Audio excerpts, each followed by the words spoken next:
வாழ்க வையகம் வாழ்க வளமுடன். இன்று உங்களுக்கு இனிய நாள். இன்று உங்களுக்கு சிறப்பான நாள். இன்று உங்களுக்கு வெற்றிக்கான நாள். மகான்களின் சக்தி. பாவ புண்ணியங்களை மகான்கள் மாற்றுவதில்லை என்பது உண்மைதான்.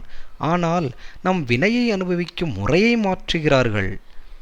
ஒருவர் 6000 ரூபாய்க்கு சில்லறை நாணயங்களாக வைத்திருக்கிறார் என்று வைத்துக் கொள்ளுங்கள்.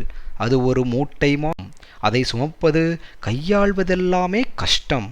அவர் படுகிற பாட்டை பார்த்துவிட்டு ஒருவர் சில்லறையை தாம் வாங்கிக் கொண்டு புது 2000 ரூபாய் நோட்டுகளாக 3 தருகிறார்.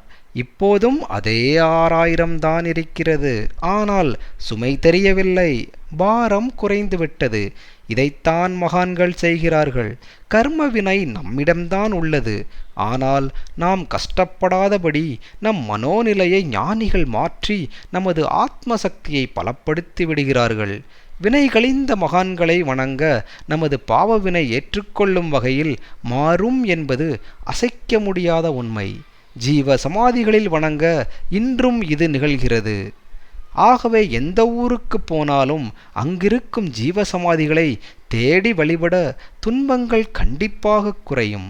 சர்வம் ஸ்ரீ கிருஷ்ணார்ப்பணம். வாழ்க வையகம் வாழ்க வளமுடன். இன்று உங்களுக்கு இனிய நாள். இன்று உங்களுக்கு சிறப்பான நாள்.